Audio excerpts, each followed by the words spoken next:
और but third service में क्या था, मेरे पीछे वाला ब्रेक पैड चला गया था, मैंने पीछे के ब्रेक पैड चेंज कराए थे अपने। इससे बेटर बाइक उस टाइम पे कोई नहीं थी लुक वाइज, जो भी मतलब मैंने फर्स्ट टाइम इस बाइक को देखा था तभी से मैंने मन बना लिया था हाँ मुझे ये बाइक ही लेनी है। R15M को ही क्यों चूज़ किया? RC200, RS200 या फिर जिक्सर 250 को आपने क्यों नहीं चूज़ किया? तो यामाहा की R15 V4 को लॉन्च हुए 1 साल से ज़्यादा समय हो चुका है।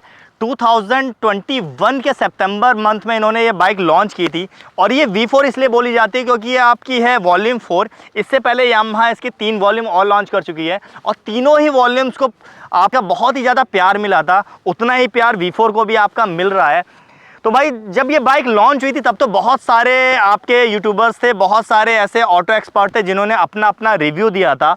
बट 1 साल के बाद जब फाइनली 1 साल इस बाइक को रन किया जा चुका है रोड पे, तब एक ओनर ही बता सकता है कि एक्चुअल में इस बाइक में क्या कमियां हैं और क्या खूबियां हैं, कैसी ऐसी खूबियां हैं जिसमें ये बाइक आपकी खरी उतरेगी और कौन सी ऐसी कमियां हैं जो बाइक चलाने के बाद आपको फील होगी कि इसमें थोड़ा और ज़्यादा सुधार हो सकता था। तो मैं आज आपके लिए लेके आया हूँ R15 V4 का एक बहुत ही अच्छा ओनरशिप रिव्यू। और अगर आप भी ये बाइक लेना चाहते हो तो आप ये रिव्यू लास्ट तक जरूर देखिएगा, क्योंकि एक ओनर के नज़रिए से आपको पता चलेगा कि फाइनली 1 साल इस बाइक को चलाने के बाद कौन सी ऐसी दिक्कतें हैं जो इस बाइक में आ सकती हैं और कौन सी ऐसी चीज़ें हैं जहाँ पे ये बाइक आपको कहीं डिसपॉइंट नहीं करेगी।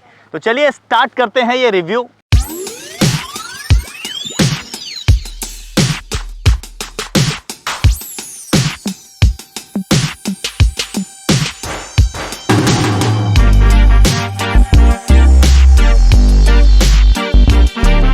तो मेरे सामने खड़ी है यामाहा की R15M V4 और ये बाइक को हो चुका है 1 साल पूरा और 1 साल में 10,000 किलोमीटर से ज़्यादा रन कर चुकी है ये बाइक। तो सबसे पहले मैं इस बाइक के ओनर को बुलाना चाहूँगा, तो उनसे ही जानते हैं कि ये बाइक वर्थ है कि नहीं, और 1 साल के बाद अगर उनको दोबारा से उतने ही पैसे दिए जाएँ तो क्या ये फिर से इसी बाइक पर वो पैसा इन्वेस्ट करना चाहेंगे कि नहीं करना चाहेंगे।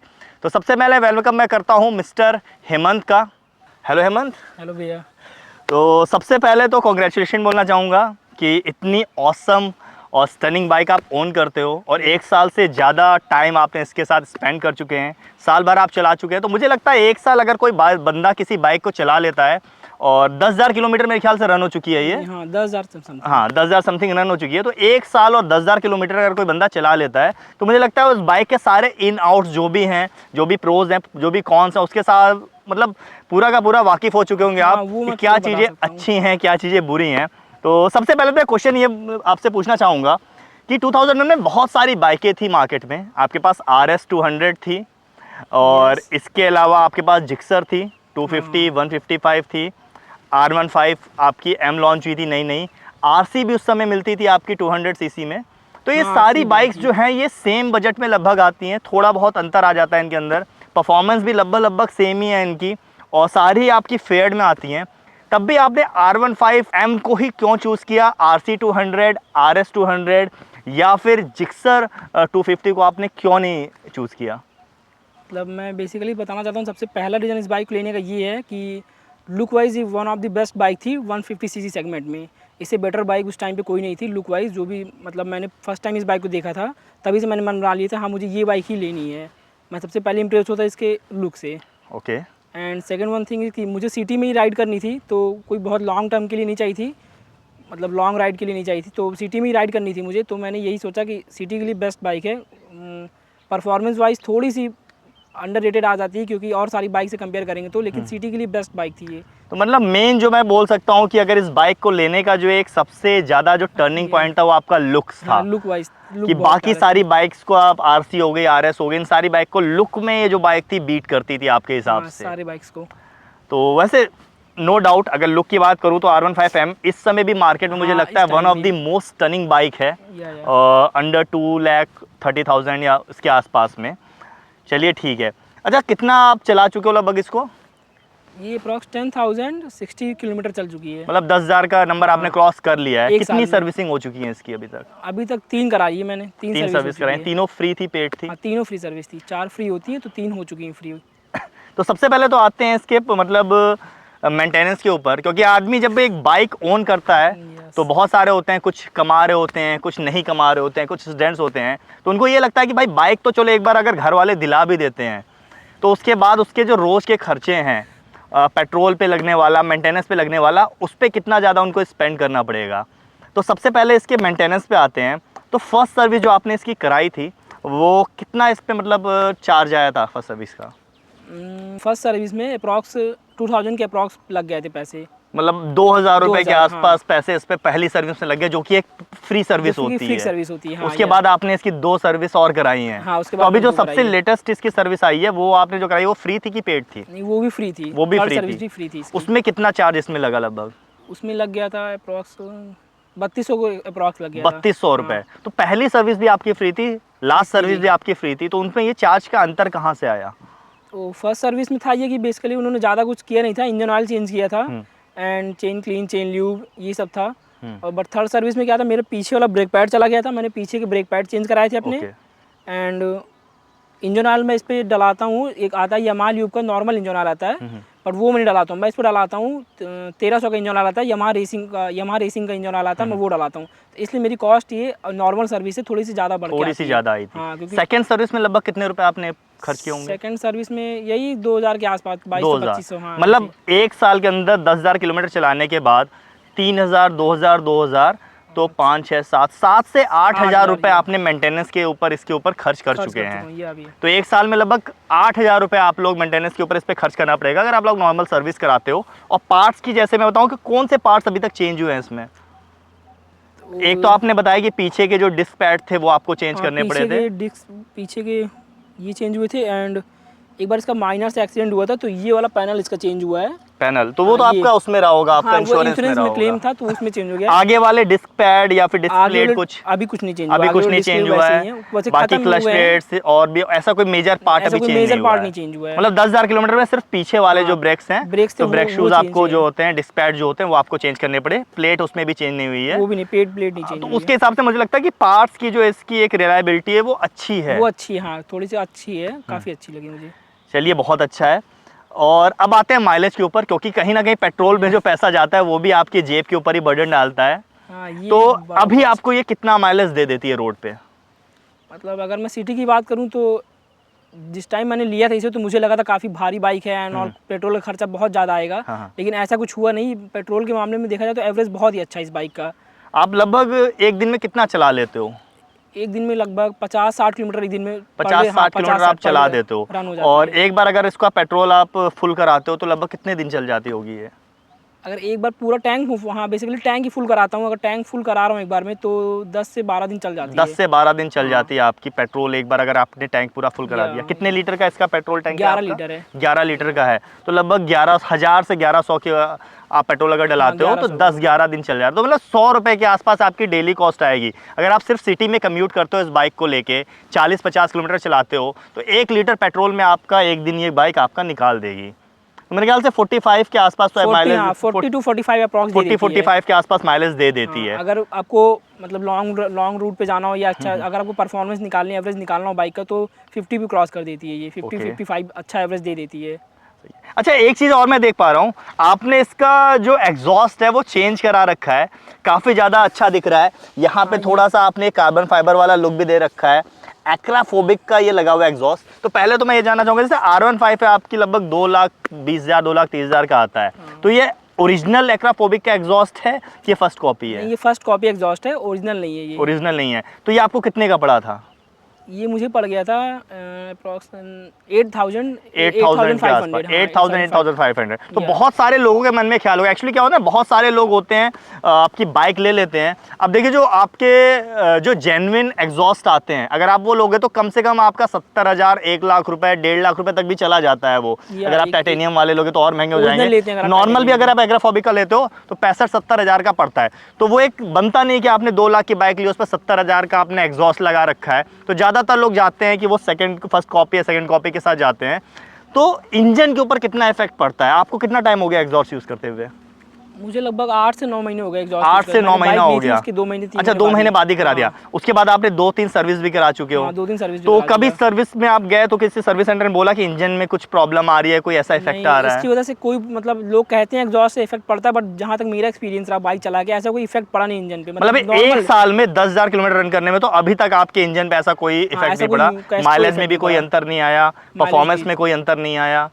माइलेज पे बोले तो थोड़ा सा शायद बहुत माइन्यूट सा इफेक्ट आता होगा, बट उसको इग्नोर कर सकते हैं हम। हाँ, मतलब बहुत निग्लेजिबल आपका Negligible, इफेक्ट हाँ, आता है, ऐसा नहीं है negligible कि effect आपको आता है। बहुत ज्यादा जेब पे बर्डन आ जाएगा। बहुत burden ऐसा कुछ नहीं परफॉर्मेंस है। में कितना अंतर आ जाता है?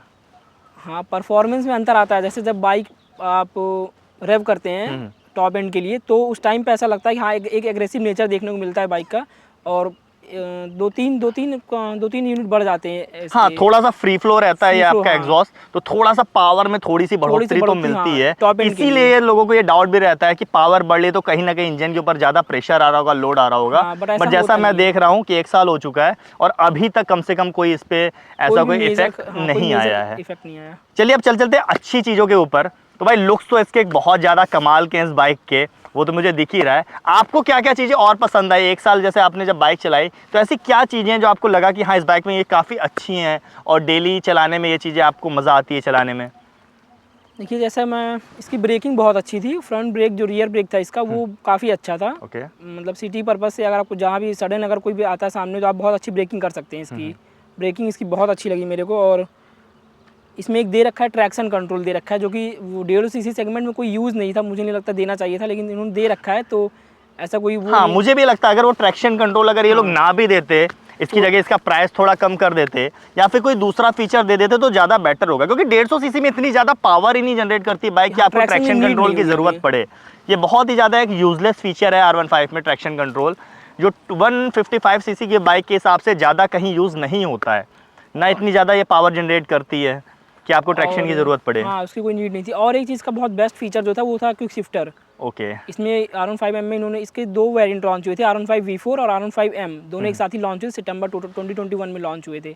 तो उस टाइम क्या था, जो V4 है उसमें नहीं दे रखा इन्होंने, R15M में दे रखा है और मॉन्स्टर एडिशन में दे रखा ओके। है। इन 2 वर्जन में दे रखा है इन्होंने क्विक शिफ्टर। वो इसका एक बहुत बेस्ट फीचर है।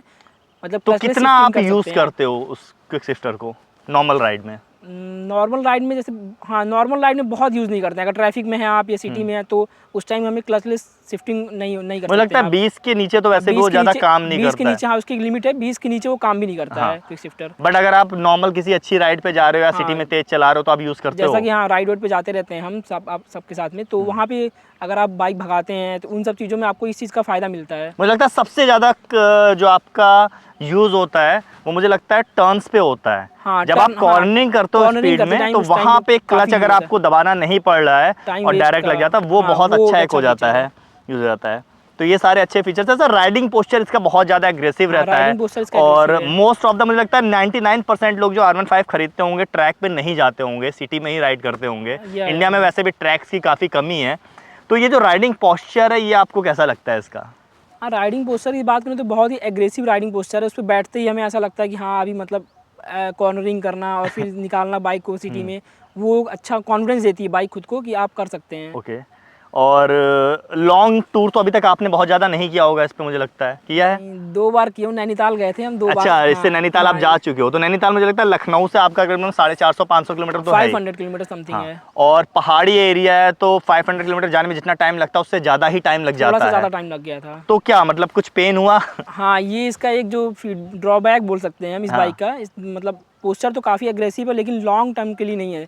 तो यहाँ पे रिस्ट पे पेन होता है, कमर में पेन होने लग जाता है, शोल्डर भी काफ़ी पेन करता है अगर आप लॉन्ग टर्म पे राइड कर रहे हैं बाइक को। नैनीताल वाली राइड में आपको हाँ, फील हुआ वहाँ पे होगा। मुझे काफ़ी फील हुआ था, काफ़ी पेन हो रहा था। बट उसके बाद भी आप दूसरी बार फिर नैनीताल गए? हाँ, वो मतलब बाइक से प्यार इतना ज़्यादा है और फिर बाइक का नेचर इतना अच्छा है, और खुद की बाइक से जाना बेटर ज़्यादा पसंद करते हैं हम। अच्छा, पीछे वाली सीट्स भी मैं देख पा रहा हूँ हाँ, काफ़ी ज़्यादा छोटी हैं, काफ़ी स्पोर्टी हैं, तो पिलियन के साथ कितना राइड करते हो आप? हाँ, मैं डेली यूज़ में कॉलेज लाइफ में यूज़ करता हूँ, तो पिलियन के साथ ही पर डे मेरा मतलब पिलियन के साथ ही मैं बाइक यूज़ तो करता हूँ। पिलियन के हिसाब से अगर आप भी, मुझे लगता है कई बार आपका फ्रेंड चलाता होगा, आप बैठते होगे पीछे, तो कितना ज़्यादा मतलब ये सीट पीछे की कंफर्टेबल हाँ, है? जैसा कि मैं जल्दी से बैठता नहीं, बट फिर भी कभी-कभी ऐसी सिचुएशन आ जाती है कि मुझे पीछे बैठना पड़ता है, तब मुझे फ़ील होता है कि पीछे वाली सीट जो है इसकी, ये बहुत ही रफ़ है। मतलब इन लोगों ने इतनी ज़्यादा पैसे लिए हैं, अप्रॉक्स 2,18,000 रुपीज़ लिया था, और उसमें ही इन लोगों ने इतनी गंदी सीट रखी। बहुत ही ज़्यादा इस पे कम्फर्ट नहीं है, और पेन होने लगता है लॉन्ग, अगर आप ज़्यादा देर तक बैठते हैं सीट पे तो। थोड़ी सी कंफर्ट, मतलब मुझे लगता है comfort सीट नहीं की सीट और पे। ज़्यादा हाँ, होनी और होनी चाहिए चाहिए, थी, ये एक प्राइस नेगेटिव के पॉइंट में according। हो सकता है। अच्छा, एक दो मेरे जानने वाले और R15 यूज़ कर रहे थे, तो ये पीछे के जो ग्रैब हैंडल बार है, ये मतलब इंडिया की जो बाइक की जो भी मतलब मैनेज करते हैं अथॉरिटी, या उनके इन्होंने ये कर रखा है कि कोई भी बाइक अगर इंडिया में रोड लीगल है तो उसके लिए एक चीज़ ये भी होनी चाहिए कि पीछे पिलियन ग्रैब हैंडल बार होना ही चाहिए। या तो इंडियन इन्होंने होना बना चाहिए। तो रखा है, बट मुझे कभी इसको यूज़ करते हो आप? मैं तो कभी यूज़ नहीं करता, और मेरे जो पीछे पिलियन बैठता है मैंने उसको भी सजेस्ट कर रखा है कि भाई इसे मत टच करना, बाकी कुछ भी कर लेना, क्योंकि मुझे मेरे को लगता है पकड़ के बहुत बैठ। ही ज्यादा फ्रिगाइल है ये, क्योंकि दो तीन लोग का मैंने देखा यहाँ से क्रैक हो चुका है, टूट जाता है। हाँ, ये मेरी एक बाइक मैंने ऐसा देखा जो बची हुई है, बाकी जितने मोस्टली मेरे साथ भी और लोग जो R15 में ओन करते हैं, सबके किसी के लेफ्ट वाले किसी के राइट वाले टूट ही गए हैं। हाँ, ये एक बहुत बड़ी ये कमी बहुत है बड़ी कमी है R15 में, R15 की। कि पीछे का जो पिलियन ग्रैब हैंडल है, ये एक तो बिल्कुल भी आपका प्रैक्टिकल नहीं है, आप इसको सही से पकड़ नहीं सकते हो, प्लास्टिक का है, और दूसरा इसकी क्वालिटी बहुत खराब है, इसकी पूरा build प्लास्टिक का बिल्ड क्वालिटी, और बहुत ही जल्दी टूट जाता है बहुत ये। जल्दी टूट जाता है। मैं तो इतना पीछे safe का रखता हूँ। मतलब ये अच्छा तो मैं नहीं हाँ, कहूँगा ये बहुत ही बुरा है इसको। इसका, फाइबर क्वालिटी इसकी बहुत बुरी थी। ग्लासेस की बात करूं मैं, पीछे इसके जो ग्लासेस हैं ये फोल्डेबल हैं, बाहर हो जाते हैं, ये कितने ज़्यादा यूज़ में आते हैं राइड्स में? हाँ, मैं अपनी बात करूँ तो मुझे इसका बहुत यूज़ है, क्योंकि मुझे अगर मैं पीछे ना देखूँ तो मतलब मुड़ मुड़ के देखने से अच्छा बेटर है, मेरी आदत पड़ गई कि मैं मिरर में देख के ही मतलब किसी को साइड मतलब लेना है। प्रैक्टिकल है, आप हाँ, ये डेली बहुत यूज ही में इसको practical है यूज कर मेरे सकते हो, लिए, हाँ। क्योंकि काफी अच्छे दिखते हैं, तो मुझे इसकी थोड़ा डाउट quality भी था, बहुत अच्छी है। हाँ, कि ऐसा ना हो कि ज्यादा अच्छा दिखाने के चक्कर में जो प्रैक्टिकलिटी है उसको उन्होंने थोड़ा दबा दिया हो, बट नहीं। ये प्रॉपर यूज हो जा रहे हाँ, हैं। ये प्रॉपर यूज है, मैंने इस चीज़ को बहुत अच्छा की, इसकी क्वालिटी बहुत अच्छी है और इसका प्रॉपर यूज़ भी आता है। हल्का सा व्यू कम आता है इसमें, Okay. जो जैसे जो भी कोई अननोन पर्सन होगा जो फर्स्ट टाइम राइड करेगा उसके लिए बहुत डिफिकल्ट हो सकता है ये, क्योंकि व्यू इसमें बहुत ही थोड़ा सा कम आता है। लेफ्ट वाले में तो बिल्कुल कम आता है, राइट वाले में अच्छा खासा व्यू आ जाता है। व्यू ठीक की है। एक प्रॉब्लम बाकी इसकी होती है। लाइट्स की बात मैं करूं, आगे इन्होंने प्रोजेक्टर लाइट्स दे रखे हैं, 2 DRL भी दे रखे हैं यहाँ में, तो इसकी लाइट कैसी है? रात में आपको कभी ऐसा लगा, नैनीताल भी आप गए हो, वहाँ पे तो काफ़ी स्ट्रीट लाइट्स भी नहीं होती हैं, हाँ। तो वहाँ पे आपको क्या लगा, इसका जो फोकस है कैसा है? हाँ, लाइट के मामले में 10/10 है ये। 10/10 है, बहुत ही इसका बेस्ट जो ये लाइट है आपका इसकी। फोकस है काफ़ी अच्छा है। हाँ, बहुत ही अच्छी लाइट दे रखी है इन्होंने। रात में वैसे मैं जला देता हूँ, अगर मैं लाइट भी ऑन कर दी तो ऐसा दिखता है कि पूरा उजाला कर दिया इसने। बहुत ही अच्छी लाइट दे मतलब रखी है। वहाँ पे कुछ भी नया इंस्टॉल करने की जरूरत नहीं मैंने पड़ती कुछ नहीं है। इंस्टॉल किया, बाकी मुझे बस। इंडिकेटर्स इसके मुझे लगता है हेलोजन वाले हैं, हाँ, जो नया एडिशन आया उसमें आपके LED इंडिकेटर्स हाँ, आ अभी चुके ये जो हैं, just आया तो वो हुआ तो है। मुझे लगता है चेंज हो सकते हैं, वो आप बट ये change भी अच्छा काम करते हो, अभी तक कोई इंडिकेटर टूटा नहीं है, तो इसका मतलब है कि काफ़ी संभाल के आप बाइक चलाते हो। हाँ, ये हल्के से फोल्डेबल होते हैं, अगर हल्की सी बाइक गिरती भी है तो ये यहाँ से ऐसे फोल्ड हो जाते हैं। अच्छा, हाँ, ये थोड़े से आपके ये हल्के से इलास्टिक foldable होते नेचर हैं। का है, तो ये जल्दी टूटेंगे हाँ, नहीं। अगर हल्के से गिरते हैं तो टूटेंगे नहीं फिर ये। अच्छा, जब स्टार्टिंग मैंने आपसे पूछा तो आपने बोला था कि ये बाइक के लुक्स आपको बहुत ज़्यादा पसंद आए थे, हाँ। थोड़ा सा पावर में बाकी बाइकों से कम है। हाँ, बाकी तो जैसा बाइकों आपने से। बताया कि आप पिलियन के साथ काफ़ी राइड करते हो, तो आपको क्या वो पावर की कमी दिखती है? हाँ, अगर मैं पिलियन के साथ राइड करता हूँ तब तो बहुत ही कम पावर दिखती है। अगर मुझे 2 बाइक में रेस करनी हुई। अच्छा, इधर आना 1 मिनट। दिख नहीं गायब। अभी आया, मैं इसके पहले रहा हूँगा मतलब ना। ठीक है, हाँ, दिख रहे थे लेकिन ज़्यादा दूर। ठीक है, कोई नहीं। हाँ, अब ठीक है ना? बोलो। फिर से पूछिए।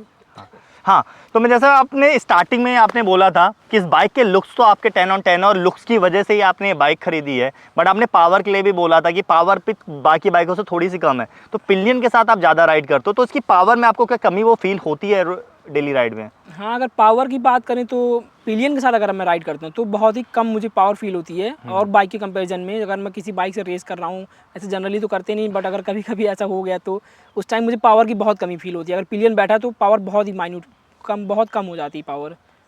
तो और आपको क्या लगता है, देखिए आगे के सस्पेंशंस कैसे इसके काम करते हैं, क्योंकि ये एक ट्रैक रेडी बाइक्स है, तो थोड़े से हार्डर टायर स्टिफ सस्पेंशन होंगे, तो हाँ, डेली राइड में आपको क्या सस्पेंशन लगता है कि हाँ कंफर्टेबल हैं या फिर थोड़े हार्ड हैं या डेली राइड्स के लिए अगर देखा जाए तो कंफर्टेबल है, अच्छे सस्पेंशन है, बट जैसे मैं घर जाता हूँ तो मेरा घर लखनऊ से 130 किलोमीटर है, तो अगर मैं घर जाता हूँ तो उस टाइम पे जो बम्स अगर आते हैं तो वो आपको हाथ पे रिस्ट फील होते हैं। ओके, Suspension आगे वाले थोड़े से, वैसे भी हाँ। USD सस्पेंशन है इसके, तो थोड़े स्टिफ होंगे ही। हाँ, थोड़े स्टिफ होते हैं लोगों को, लेकिन मेरी आदत हो गई, मुझे अभी ऐसा कोई प्रॉब्लम नहीं होती है, मेरी आदत हो गई है ये। चलिए ये Suspension चीज़ भी तो ठीक अच्छा है। था। और ऐसा कोई ऐसा पॉइंट जो आपको लगा हो कि इस बाइक में जो आपको फील हुआ हो कि हाँ ये पॉइंट अगर थोड़ा सा और अच्छा होता, ये अगर यामाहा ने ये चीज़ थोड़ी और अच्छी कर दी होती इस बाइक में? इस बाइक की एक और जो चीज़ है वो पेंट क्वालिटी, जैसा कि मैं आपको दिखाऊँ, ये यहाँ पे देखिए, ये देखिए पेंट इसके चले गए हैं, ये चला गया है, और ये इधर भी देखिए ये सारे पेंट चले गए हैं। पेंट क्वालिटी यामाहा की इसकी बहुत ही गंदी है। पीछे ओके। लेफ्ट राइट साइड का एक फाइबर, सॉरी लेफ्ट साइड का एक फाइबर है, ये आपको दिखाता हूँ मैं। ये यहाँ पे ये देखिए इसकी पेंट क्वालिटी चली गई है, हाँ, काफ़ी जगह मैं देख पा रहा हूँ कि पेंट क्वालिटी इसकी काफ़ी जगह डैमेज हो जबकि मैं रखी इतना है। बचा बचा के रखता हूँ हाँ, बाइक्स आप को। काफ़ी ज़्यादा ख्याल रखते हो उसके बाद भी, तो इवन थोड़ा मैंने सा पेंट क्वालिटी को इम्प्रूव करने की ज़रूरत है। इवन मैंने पूरी बाइक पे पीपीएफ करा रखा है, पूरी बाइक पीपीएफ हो रखी है। ओके। तो उसके हाँ, बाद से तो कोई ऐसा पूरी पेंट बाइक पड़ा आपने नहीं है। पीफएफ करा रखी है, उसके बाद भी अगर पेंट क्वालिटी में कहीं पे प्रॉब्लम आ रही है तो थोड़ा सा इंप्रूव करने की ज़रूरत है, क्योंकि मुझे लग रहा है कि छोटे इंजन के साथ काफ़ी ज़्यादा चार्ज कर रही है यामाहा। तो थोड़ा सा पावर अगर बढ़ा दे, थोड़ी सी पेंट क्वालिटी बढ़ा दे, और पीछे वाली सीट अगर थोड़ी अच्छी कर दे तो काफ़ी ज़्यादा बेटर हो हाँ, जाएगा तब ये। काफ़ी अच्छी बाइक हो जाएगी। चलिए ये चीज़ बहुत अच्छी है। अब अच्छा, एक आखिरी सवाल मैं आपसे पूछना चाहूँगा। आज 2023 चल रहा है, अगर आज आपके पास फिर से 2,18,000 रुपये या 2,20,000 रुपये का बजट हो, तो आप क्या फिर से यही बाइक चूज़ करोगे या फिर किसी दूसरी बाइक की तरफ जाओगे? अगर आज मेरे पास फिर से वही ऑप्शन आए कि उतने पैसे रख के ये बाइक लेनी हो, तो लुक वाइज तो बहुत अच्छी लगी थी बाइक ये। इस टाइम बाइक को लेने का यही एक रीज़न था कि लुक वाइज बहुत अच्छी है, बट अब मैं परफॉर्मेंस में थोड़ा सा, ये है कि मुझे परफॉर्मेंस चाहिए बाइक की। तो टॉप एंड चाहिए होता है। अगर पिलियन है तो फिर बहुत ही 125 पर टकिंग कर जाती है।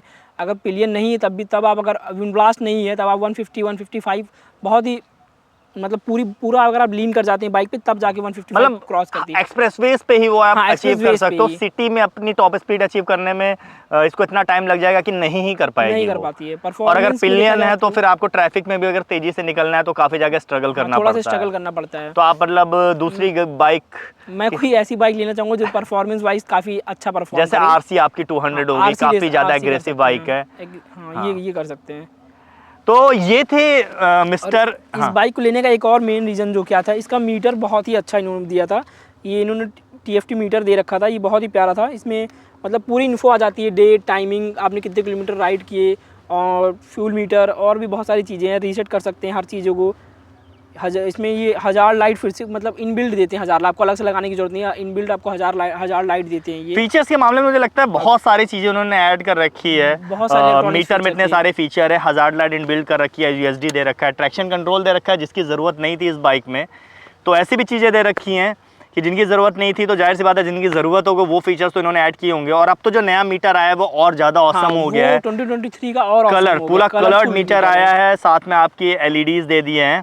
बट उसके बाद भी जो चीज़ें इसमें, जो निगेटिव पॉइंट्स थे, मुझे ऐसा लगता है कि यामाहा ने जो इसके पॉजिटिव पॉइंट्स थे सिर्फ उन पे काम किया है। मीटर पहले से बेटर था, उसको और बेटर कर दिया। हाँ, हज़ार्ड लाइट दे रखे थे, फंक्शंस काफ़ी दे रखे थे आपका। मतलब क्या बोलते हैं इसको, कोई शिफ्टर। हाँ, आपका क्विक शिफ्टर ऑलरेडी दे रखा था, हज़ार्ड लाइट दे रखी थी, ट्रैक्शन कंट्रोल दे रखा था। उन सारे फीचर्स को और ज़्यादा इन्हेंस कर दिया है इसने।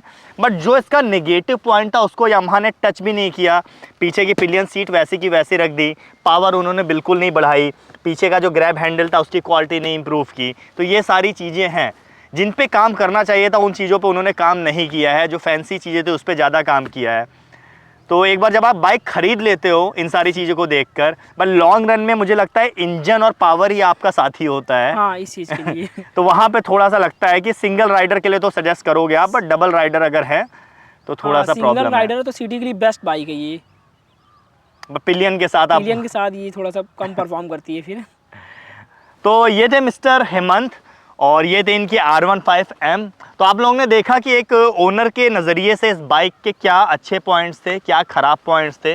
और अगर यामाहा कंपनी ये रिव्यू देख रही है तो इन सारी चीज़ों पे मैं चाहूँगा कि वो फोकस करे, और जो 2-3 चीज़ें यहाँ पे प्रॉब्लम दे रही है उनको ये इम्प्रूव कर दे। एक छोटी सी चीज़ मैं आपसे भूल गया कि इसकी जो ग्राउंड क्लियरेंस है वो भी थोड़ी सी नीचे है। तो सिटी में कितनी प्रॉब्लम आपको होती है इससे?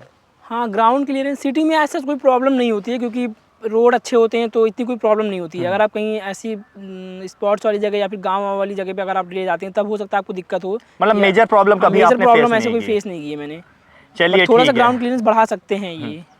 चलिए, धन्यवाद फिर हमारे चैनल पे आने के लिए और अपना कीमती समय देने के लिए। तो ये था आपका R15M का ओनरशिप रिव्यू आफ्टर 10,000 किलोमीटर। और अगर आपको ये वीडियो अच्छा लगा तो चैनल पे जल्दी से जाइए, चैनल को सब्सक्राइब कर दीजिए। सोशल मीडिया हैंडल मेरा यहाँ पे डिस्प्ले हो रहा है, यहाँ पे आप मेरे को फॉलो कर सकते हो। मिस्टर हेमंत का सोशल मीडिया हैंडल भी यहाँ डिस्प्ले हो रहा है। इनकेस अगर आपको कोई राय चाहिए इनसे कि R15M के बारे में कोई इन्फॉर्मेशन चाहिए कि क्या प्रॉब्लम फेस कर रहे हैं, क्या अच्छी चीज़ें हैं, तो आप इनसे मैसेज करके पूछ सकते हो। इसी के साथ ये व्लॉग मैं एंड करता हूँ। कमेंट करके मुझे ज़रूर बताइएगा आप नेक्स्ट किस बाइक का ओनरशिप रिव्यू देखना चाहते हो, तो मैं उस बाइक का ओनरशिप रिव्यू आपके लिए जल्दी ले आता हूँ। This is Ram solo traveller signing off.